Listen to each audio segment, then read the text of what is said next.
deca, u čemu je fora? Pitanje je jedno, mnogo odgovora. Kako rastu deca, pitali smo mnoge, al obućar reče da im gleda samo noge. Jedna baba kaže da je ova radnja nužna. Priđeš bebi, kažeš pu pu pu, ala si ružna. Da porastu mala deca, potrebna je hrana, a najviše ljubav svakog božjeg dana.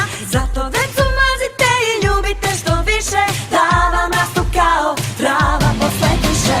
Da porastu mala deca, potrebna je hrana, a najviše ljubav svakog božjeg dana. Zato decu mazite i ljubite što više, da vam rastu kao trava posle kiše.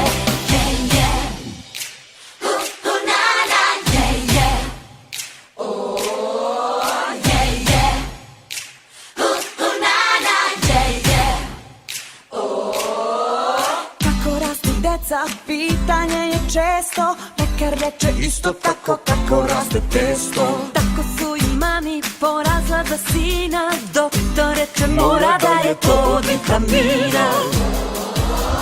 Jedna baba kaže da je ova radnja nužna. Priđeš bebi, kažeš pu pu pu, ala si